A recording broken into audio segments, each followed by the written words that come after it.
आज का question paper very very important होने वाला है। जो बच्चे BSc 6 semester geology paper second देने वाले हैं उनके लिए ये question paper very very important है, क्योंकि ऐसे बहुत से क्वेश्चन होंगे जो इस क्वेश्चन पेपर से आपके एग्जाम पेपर में पूछे जाएंगे। पेपर 21 अप्रैल 2026 CCSU का है। जिन बच्चों ने ये पेपर दिया है अपनी आंसर की चेक कर लो और ये चेक कर लो कि कितने क्वेश्चन आपने सही किए हैं और कितने क्वेश्चन आपने गलत किए हैं। मैक्सिमम मार्क 75 यानी कि 75 क्वेश्चन आपको दे रखे हैं और 75 के 75 आपको करने हैं। चलिए देख लेते हैं इस क्वेश्चन पेपर में कैसे कैसे और कौन कौन से क्वेश्चन पूछे गए हैं। चलिए आगे बढ़ते हैं और क्वेश्चन फर्स्ट देखते हैं।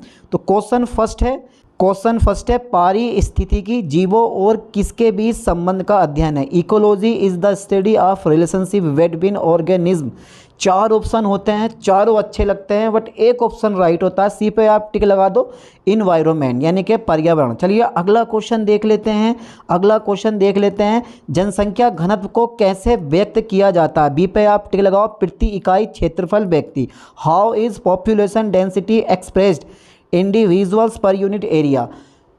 जिन बच्चों ने ये एग्ज़ाम पेपर दिया है बिल्कुल सटीक मुझे बताना कि सर हम इस पेपर में इतने क्वेश्चन करके आए। चलिए अगला क्वेश्चन देख लेते हैं। वाहन क्षमता किस पर निर्भर करती है। Very very important question. वाहन क्षमता किस पर निर्भर करती है। आप सी पे टिक लगाएं, पर्यावरणीय संसाधन पर डिपेंड करती है ना। वाहन क्षमता के मैंने बहुत से क्वेश्चन आपको बताए थे। चलिए क्वेश्चन नंबर 4 देख लेते हैं। निम्नलिखित में से प्राथमिक उपभोक्ता कौन है। ये क्वेश्चन पेपर तो वेरी वेरी इजी पूछा है अदर यूनिवर्सिटी के अकॉर्डिंग। आपको तो मज़ा आ गया यार। निम्नलिखित में से प्राथमिक उपभोक्ता कौन है। मांसाहारी, शाकाहारी, अपघटक, उत्पादक। यहाँ पे बी पे टिक लगाओ। जितने भी शाकाहारी होते हैं वो सब प्राथमिक उपभोक्ता होते हैं। क्या बात है सर, आज आपने क्या बात कर दी सर आपने। अबे ऐसी बात कर दी। लॉजिस्टिक वृद्धि वक्र होता है। देखो ये जो है ना एस आकार का वर्क वो क्या होता है, लॉजिस्टिक वृद्धि वक्र होता है। कभी आप देखना एक ग्राफ बनेगा इस टाइप से एस आकार का, ठीक है।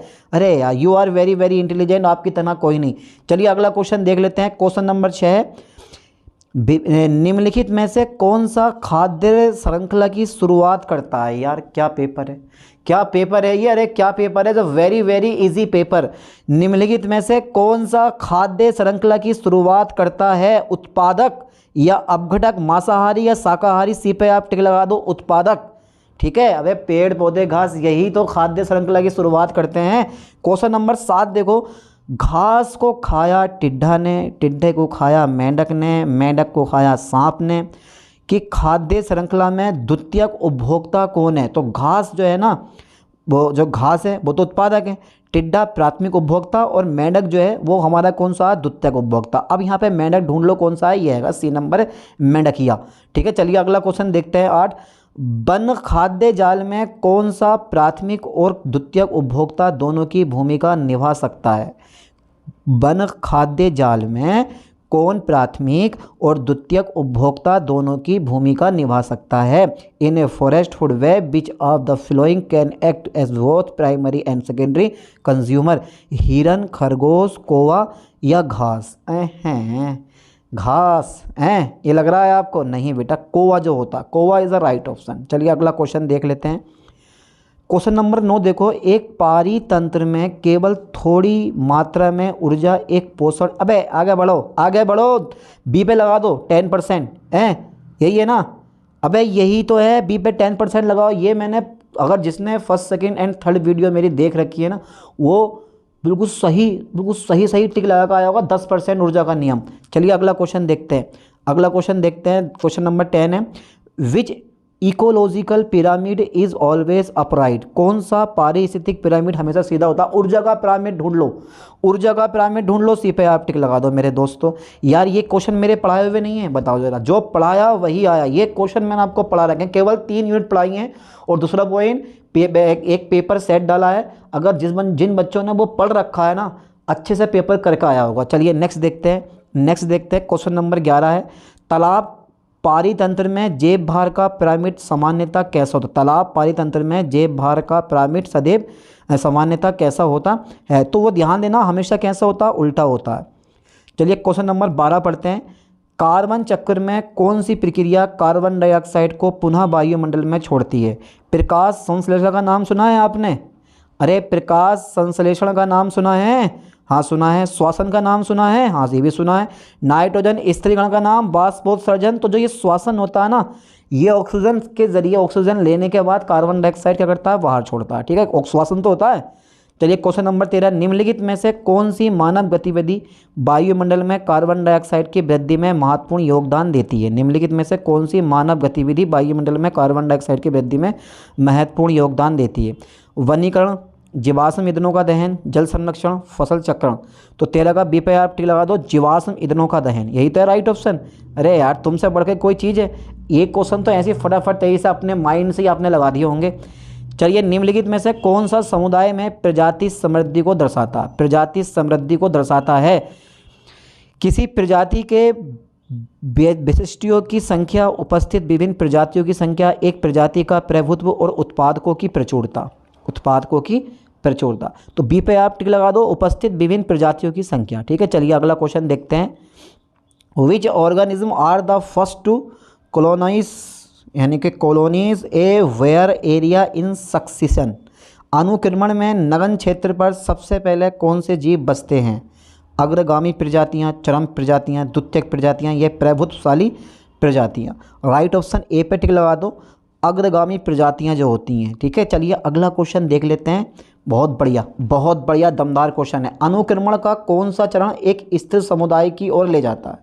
अनुक्रमण का कौन सा चरण एक स्थिर समुदाय की ओर ले जाता है? तो यहाँ पे डी पे आप टिक लगा दो, चरम चरण जो होता है ना, चरम चरण, ये जो होता है वो अनुक्रमण को एक स्थिर समुदाय की ओर ले जाता है। क्वेश्चन नंबर 17 देखते हैं इस क्वेश्चन का राइट ऑप्शन कौन कौन लगा के आया। निम्नलिखित में से कौन सा पर्यावरणीय खतरे का प्राकृतिक स्रोत है? निम्नलिखित में से कौन सा पर्यावरणीय खतरे का प्राकृतिक स्रोत है? अच्छा, औद्योगिक धुआं, प्लास्टिक कचरा, वाहन उत्सर्जन, ज्वालामुखी विस्फोट। अभी अमेजन के फॉरेस्ट में एक ऐसा वायरस या आप कीट बोल सकते हो या फंगस आप बोल सकते हो जो प्लास्टिक को खा के गला देता है।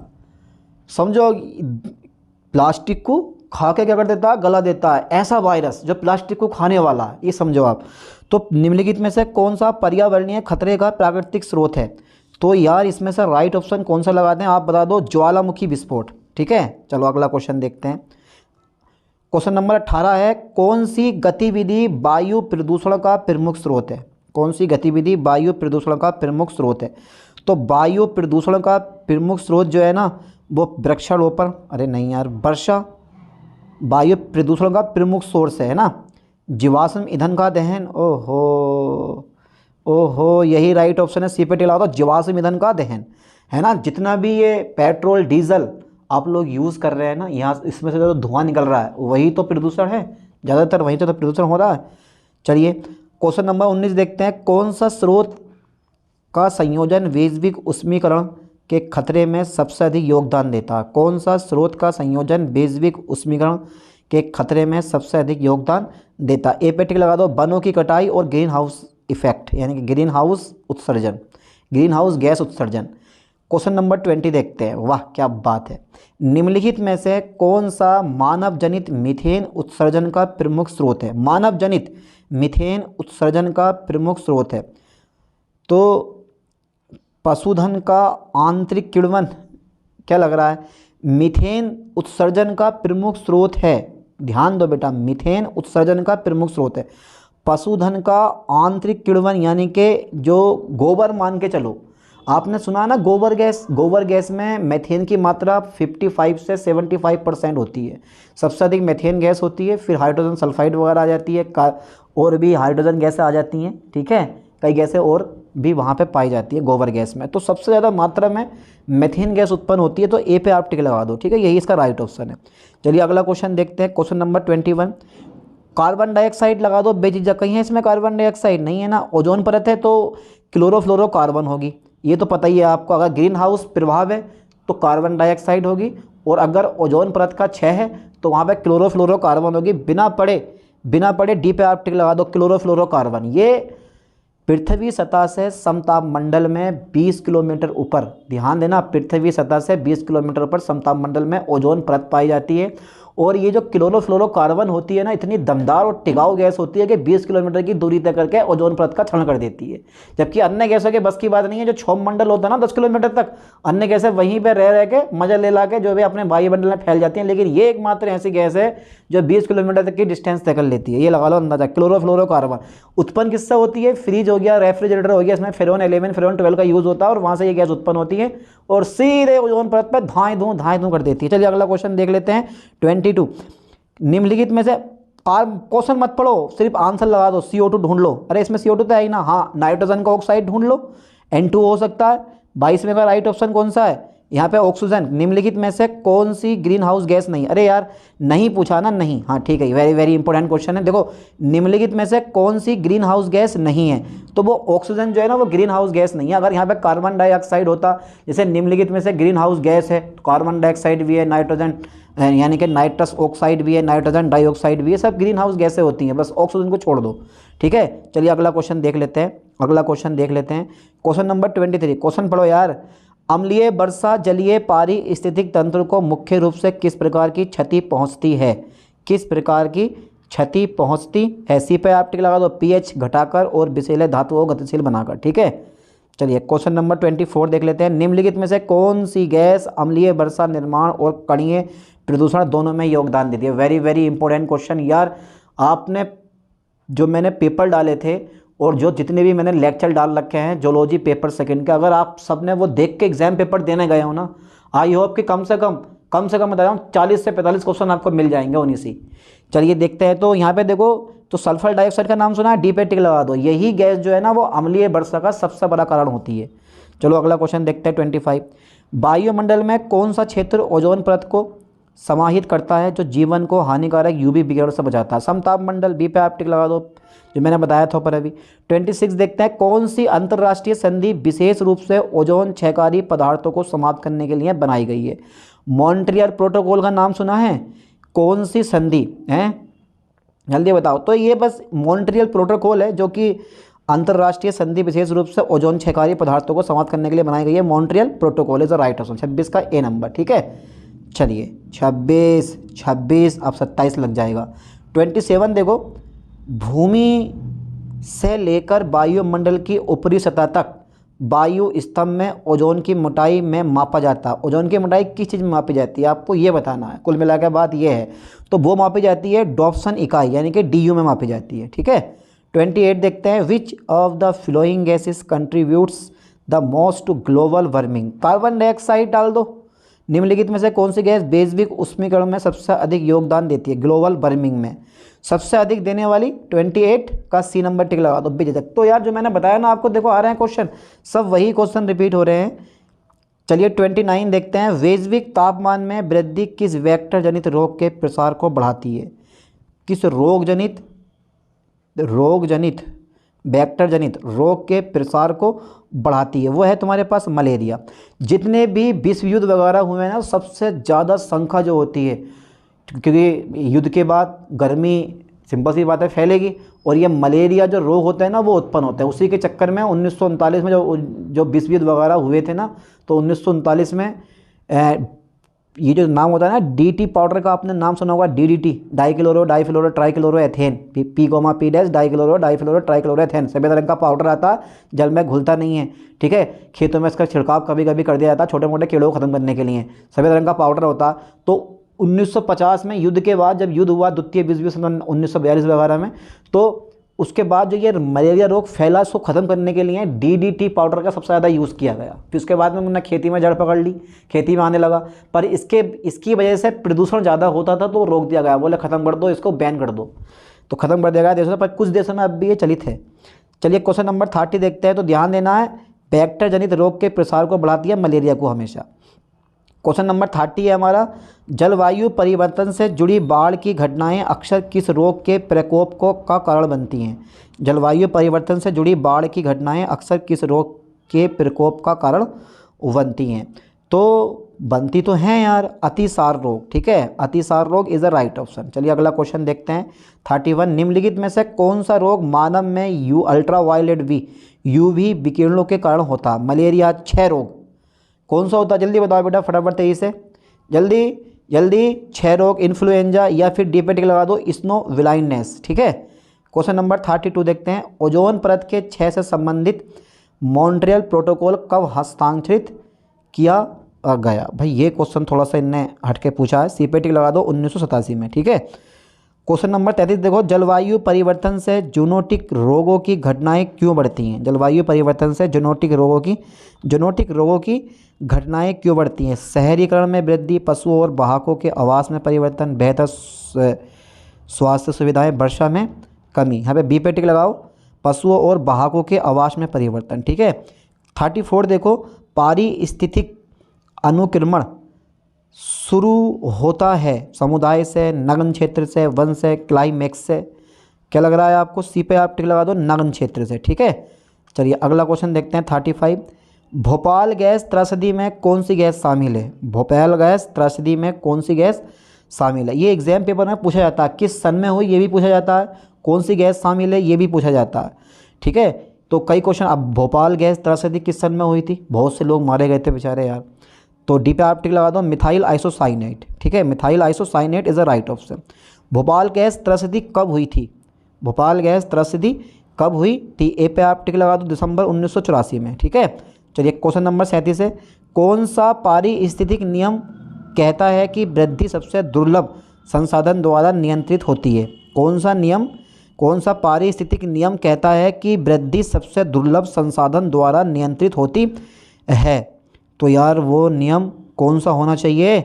भाई लिविंग का न्यूनतम नियम। ये लिविंग वाला होता है, लिविंग ने कहा था ये, लिविंग का न्यूनतम नियम इज़ अ राइट ऑप्शन। ठीक है। हार्डी वेनबर्ग मत डाल देना कि यार यही पढ़ा है, यही हमारे दिमाग में, तो ला भैया ऐसे ही ठोक दूँ, ले ठोक दूँ और दे ठोक दूँ, ऐसे नहीं करना। 38 देखो जरा, ठंडे जलवायु क्षेत्रों के स्तनधारी प्रायः छोटे कान और अंग रखते हैं ताकि उष्मा की हानि कम हो। इस नियम को कहा जाता है ठंडे, अरे यार एलन का नियम का नाम सुना है आपने? ए पे टिक लगा दो। ठीक है। ये भी मैंने पढ़ा सब, अरे सारे क्वेश्चन पढ़े हुए आए हैं यार। क्वेश्चन नंबर 39 देखो, उत्पादकों द्वारा श्वसन में कुछ ऊर्जा उपयोग करने के बाद उपभोक्ताओं के लिए उपलब्ध ऊर्जा को कहा जाता है। उपलब्ध, एनपीपी का नाम सुना है आपने? हैं? कहा भैया ना सुना? तो यही है, NPP is a right option, यानी कि नेट प्राइमरी प्रोडक्टिविटी, है ना। चलिए क्वेश्चन नंबर 40 देखते हैं। निम्नलिखित में से किस प्रक्रिया में केंचुए अपरद में छोटे छोटे कणों में तोड़ते हैं? निम्नलिखित में से किस प्रक्रिया में केंचुए अपरद को छोटे छोटे कणों में तोड़ते हैं? तो डी पे आप टिक लगा दो, विखंडन, फर्मेंटेशन। चलिए अगला क्वेश्चन देखते हैं 41वां।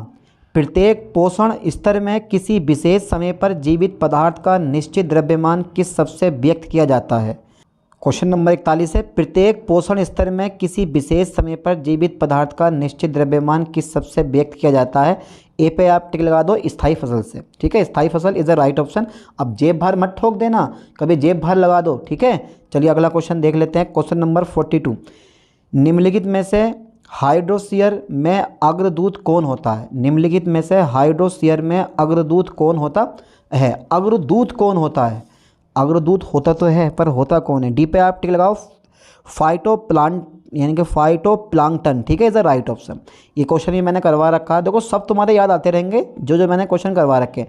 किस शब्द का प्रयोग उस स्थिति के लिए किया जाता है जब जनसंख्या के कुछ सदस्य अपने आवास को छोड़कर किसी अन्य स्थान पर चले जाते हैं और यह एक निश्चित समय अवधि के दौरान होता? आगमन, प्रस्थान, जन्म दर या फिर मृत्यु दर?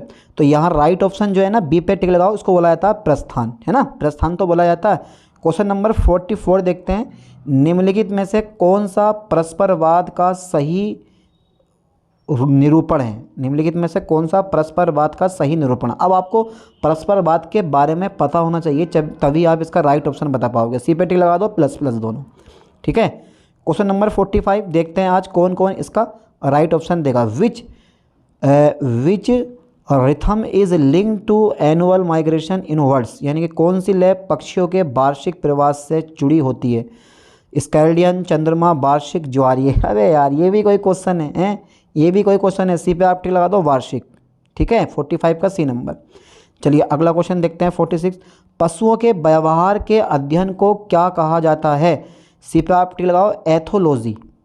पशुओं के व्यवहार के अध्ययन को क्या कहा जाता है? एथोलॉजी। एथियोलॉजी तो कहा जाता है, हाँ यार एथियोलॉजी कहा जाता है, बात बिल्कुल सही है। निम्नलिखित में से किस शब्द का प्रयोग स्थिर क्रियात्मक प्रतिरूप FAP यानी कि फिक्स्ड एक्शन पैटर्न के लिए किया जाता है, यानी कि विच of the flowing terms is used for a fixed action pattern यानी कि FAP। तो राइट ऑप्शन हमारा कौन सा होना चाहिए भाई, इसका ए पे आप टिक लगा दो, सहज व्यवहार। ठीक है, अरे बहुत सिंपल पेपर पूछा है, बहुत इजी पेपर पूछा है। ठीक है, 2 रुपये के इजी से भी इजी पेपर आया हुआ है, यकीन मानो आप। अरे यार इतना सिंपल पेपर भी आप लोगों से नहीं हुआ। शास्त्रीय अनुबंधन की अवधारणा किसने दी थी? सी पे आप टिक लगाओ, इवान पावलोव ने। ठीक है, ये तो हाँ ये क्वेश्चन थोड़ा हो सकता है, कुछ क्वेश्चन हैं जो अजीबोगरीब हैं। कौन सा व्यवहार आनुवांशिक रूप से प्राप्त होता है और सीखा नहीं जाता? आनुवांशिक रूप से प्राप्त हो जाएगा पर सीखा नहीं जाता। सहज प्रवृत्ति, छाप छोड़ना, ठीक है, फिर इसके बाद में अभ्यासता आदि होना और अनुबंधन। हाँ बड़ा दमदार क्वेश्चन है नहीं है दमदार क्वेश्चन? लग तो रहा यार बड़ा दमदार क्वेश्चन है भाई। तो सहज प्रवृत्ति होती है, ठीक है, राइट ऑप्शन। चलिए क्वेश्चन नंबर 50 देख लेते हैं। 1986 में परमाणु रिएक्टर विस्फोट के कारण कौन सी आपदा हुई? 1986 में परमाणु रिएक्टर विस्फोट के कारण कौन सी आपदा हुई? Bhopal, Fukushima, Chernobyl, 3 mile island. 3 mile island. तो 50 का राइट ऑप्शन सी पे टिक लगाओ, ठीक है, चेरनोबिल। चलिए क्वेश्चन नंबर 51 देखते हैं। कौन सा पारिस्थितिक कारक ज्वारीय लायों को प्रभावित करता है? कौन सा पारिस्थितिक कारक ज्वारीय लायों को प्रभावित करता है? वो है तुम्हारे पास चंद्रमा का गुरुत्वाकर्षण खिंचाव। ठीक है, 52 देख लेते हैं। क्रोनोबायोलॉजी में कौन सा पारिस्थितिक कारक का अध्ययन किया जाता है? क्रोनोबायोलॉजी में नाम सुना है? क्रोनोबायोलॉजी का पढ़ा तो मेरे ख्याल से होगा नहीं आप लोगों ने। क्रोनोबायोलॉजी में कौन से पारिस्थितिक कारक का अध्ययन किया जाता है? वो है तुम्हारे पास सी पे टिक लगा दो, जैविक लय का। ठीक है, चलिए क्वेश्चन नंबर 53 देख लेते हैं। कौन सी पारिस्थितिक लय दैनिक जीवन घड़ियों से जुड़ी होती है? कौन सी पारिस्थितिक लय दैनिक जैविक घड़ियों से जुड़ी होती है? वो है तुम्हारे पास सी, इस यानी कि सर्कैडियन लय। क्या नाम है भैया। चलिए अगला क्वेश्चन देखते हैं 54। निम्नलिखित में से किस पशु समूह में अधिकतम विविधता पाई जाती है? अधिकतम विविधता पाई जाती है, ये क्वेश्चन तो यार हर एक यूनिवर्सिटी में हर एक एग्जाम पेपर में पूछा जाता है। इस क्वेश्चन में ऐसा है क्या? कीट में पाई जाती है। निम्नलिखित में से किस पशु समूह में अधिकतम विविधता पाई जाती है? कीट में। चलिए अगला क्वेश्चन देखते हैं। चलिए इस क्वेश्चन को ना इंग्लिश में पढ़ लेते हैं, क्योंकि इंग्लिश वाले बच्चे कह रहे होंगे सर हम इंग्लिश में खाली देखते हैं, पढ़ा नहीं रहे हो आप हमें इंग्लिश में। पढ़ो बेटा, देखते रहो। विच of the flowing groups of plants has minimum diversity in terms of species richness? जल्दी बताओ। लाइकेंस, एंजियोस्पर्म्स, एल्गे, फंगी, क्या लग रहा है आपको? क्या लग रहा है 55 का राइट ऑप्शन? जल्दी बताओ, ए पे टिक लगा दो, लाइकेन। ये काम सिर्फ लाइकेन का हो सकता है। चलिए 56 देखते हैं। किस अक्षांशीय क्षेत्र में अधिकतम जैव विविधता पाई जाती है? वेरी इंपॉर्टेंट क्वेश्चन यार। किस अक्षांशीय क्षेत्र में अधिकतम जैव विविधता पाई जाती है? और वो पाई जाती है उष्णकटिबंधीय क्षेत्र में। उष्णकटिबंधीय क्षेत्र का नाम आते ही समझ लो आप टिक लगा दिया होगा, यही राइट ऑप्शन है पक्का। चलिए किसकी कौन कौन बच्चे लगा गए हैं राइट ऑप्शन ये वाला? अरे सभी लगा गए हैं। चलिए 57 देखते हैं। रेड डेटा बुक किसके द्वारा प्रकाशित की जाती है? रेड डेटा बुक किसके द्वारा प्रकाशित की जाती है? अब जो ये रेड डेटा बुक है ना, इस रेड डेटा बुक में विलुप्त होने वाली प्रजातियों का बहुत ज़्यादा वर्णन किया गया। ठीक है, कौन सी प्रजाति विलुप्त होने के कगार पे है, कौन सी हो चुकी है, सब रेड डेटा बुक में इसकी डिटेल लिखी हुई होती है। बी पे आप टिक लगा दो, IUCN। ये भी मैंने क्वेश्चन पढ़ा रखा आपको। 58 देखते हैं। निम्नलिखित में से किसे पृथ्वी के फेफड़े कहा जाता है? अरे वाह, किसे कहा जाता है? निम्नलिखित में से किसे पृथ्वी के फेफड़े कहा जाता है? बता रखा है मैंने बेटा क्वेश्चन तुम्हें ये वाला। ए पे टिक लगा दो, अमेजन वर्षावन को। ए पे लगाना है बेटा, बी पे नहीं लगाना। ये वाला ए पे, ठीक है। अमेजन वर्षावन इज द राइट ऑप्शन। 59 देखो। निम्नलिखित में से कौन सा पक्षी विलुप्त हो गया और मॉरिशस में पाया जाता था? निम्नलिखित में से कौन सा पक्षी विलुप्त हो गया और मॉरिशस में पाया जाता? बताओ यार। ये विलुप्त होना अभी हाल ही में कल 21 अप्रैल 2026 ब्रोक लेसनर ने मतलब रिटायरमेंट ले लिया। तो जब कोई रिटायरमेंट लेता है या कोई किसी चीज़ को छोड़ कर जाता है ना, तो जो सामने वाला इंसान बैठा होता है उसके मन में एक अलग ही फीलिंग होती है कि यार ये जो बंदा है आज के बाद यहाँ अब खेलने नहीं आएगा, या इस एरिया में आज के बाद ये देखा नहीं जाएगा। समझ गए चीज़ को? तो एक अजीब सी फीलिंग हो जाती है। वैसे ही आप ये आप क्वेश्चन पढ़ोगे ना तो थोड़ी सी फीलिंग ये आपकी बदल जाएगी। निम्नलिखित में से कौन सा पक्षी विलुप्त हो गया और मॉरिशस में पाया जाता है? दिल से समझो, दिल से इस चीज़ को। तो 59 का जो राइट ऑप्शन है ना वो ए पे टिक लगाओ, डोडो। ठीक है, डोडो ये बेचारा विलुप्त हो गया। अब ये पृथ्वी पे क्या इस पूरी प्रकृति में नहीं पाया जाता, पूरी प्रजाति इसकी विलुप्त हो गई। क्वेश्चन 60 देखो जरा।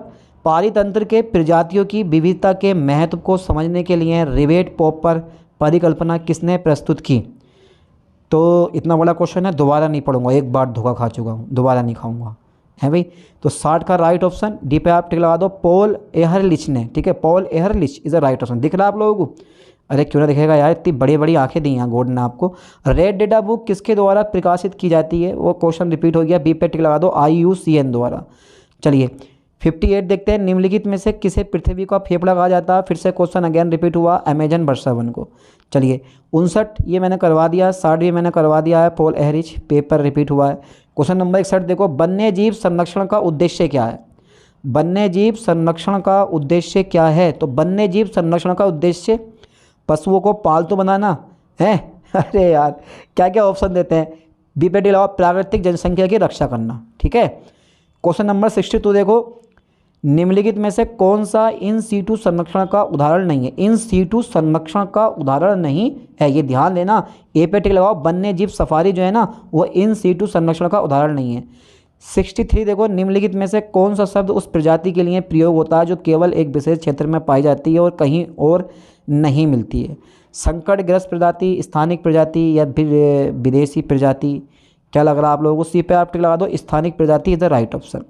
क्वेश्चन नंबर 64, प्रोजेक्ट टाइगर कब शुरू किया गया था? प्रोजेक्ट टाइगर कब शुरू किया गया था? वो शुरू किया गया था 1973 में। चलिए अगला क्वेश्चन देख लेते हैं। क्वेश्चन नंबर 65 है, 1992 में, क्वेश्चन पढ़ो जरा से करके, 1992 में ऐतिहासिक जैव विविधता पर सम्मेलन कहाँ आयोजित किया गया था? 1982 नहीं है, 1992 है बेटे। 1992 में ऐतिहासिक जैव विविधता पर सम्मेलन कहाँ आयोजित किया गया था? तो वो रियो डी जेनेरियो ब्राज़ील में किया गया था। ठीक है, 66 देखते हैं। कौन सा बाघ अभयारण्य मध्य प्रदेश में स्थित है? मध्य प्रदेश में स्थित है तो वो है कान्हा जो है, कान्हा बाघ अभयारण्य जो है ना वो मध्य प्रदेश में प्रेजेंट है। क्वेश्चन नंबर 67 देख लेते हैं। निम्नलिखित में से किस राज्य में दुधवा राष्ट्रीय उद्यान स्थित है? उत्तर प्रदेश में दुधवा राष्ट्रीय उद्यान स्थित है, वो भी लखीमपुर खीरी में, और ये गैंडों के लिए फेमस है। यहाँ पे आप टिक लगा दो, उत्तर प्रदेश, सी पे टिक लगाओ, दुधवा राष्ट्रीय उद्यान। 68 देखते हैं। निम्नलिखित में से कौन सा वन्यजीव अभयारण्य नोएडा उत्तर प्रदेश में स्थित है? तो नोएडा में जो प्रेजेंट है ना वो ये वाला है, ओखला पक्षी अभयारण्य नोएडा में प्रेजेंट है। नोएडा किस जिले में आता है? नोएडा कोई जिला नहीं है, शहर है। किस जिले में आता है? गौतम बुद्ध नगर का नाम सुना, उसमें नोएडा आता है। ठीक है, चलिए अगला क्वेश्चन देखते हैं। 69, निम्नलिखित में से कौन सा उत्तर प्रदेश का राज्य पक्षी है? सारस क्रेन जो है ना वो उत्तर प्रदेश का राष्ट्रीय पक्षी है। 70वां देखते हैं। निम्नलिखित में से कौन सा राष्ट्रीय उद्यान गुजरात में स्थित है? गिल राष्ट्रीय उद्यान जो है ना वो गुजरात में प्रेजेंट है। 71 देखो, निम्नलिखित में से किस पोषक तत्व में अपसादी चक्र होता है? अपसादी चक्र सिर्फ एक ही एलिमेंट में होता है और वो है फास्फोरस। ठीक है, क्वेश्चन नंबर 72 देख लेते हैं। निम्नलिखित में से कौन सा कृत्रिम पारितंत्र का उदाहरण है? कृत्रिम पारितंत्र का उदाहरण है कृत्रिम, तो वह है फसल का खेत, ये कृत्रिम पारितंत्र का एग्जाम्पल होता है। चलिए क्वेश्चन नंबर 73 देखते हैं। केवलादेव राष्ट्रीय उद्यान, घाना भी बोलते हैं, केवलादेव घाना राष्ट्रीय उद्यान भी बोला जाता है इसको, जहाँ साइबेरिया से हजारों प्रवासी पक्षी आते हैं। निम्नलिखित में से किस राज्य में स्थित है? वो है राजस्थान में। ए पे टिक लगा दो, 73 का A number is the right option. अगला क्वेश्चन देखते हैं। 74, भारत में पारिस्थितिकी का जनक किसे कहा जाता है? रामदेव मिश्र को कहा जाता है। A.G. टेंसले ने पारितंत्र शब्द कब गढ़ा? 1935 में गढ़ा। सी पे आप टिक लगा दो। चलिए अगला क्वेश्चन देख लेते हैं। बस क्वेश्चन दी एंड, कहानी दी एंड। ठीक है भाई, समझ में आई बात? बहुत सिंपल सा पेपर था और बड़ी आसानी से आपने 75 में से लगभग 70 क्वेश्चन तो आप बिल्कुल सही करके आए होंगे अगर पढ़ रखा होगा अच्छे से तो। ठीक है, क्योंकि ये परसेंटेज यार होता है, इसमें परसेंटेज बनाई जाती है और परसेंटेज आगे काम में आएगी। चलिए अच्छे से तैयारी करो, पढ़ो। मिलते हैं नेक्स्ट वीडियो में नेक्स्ट लेक्चर के साथ। थैंक्स।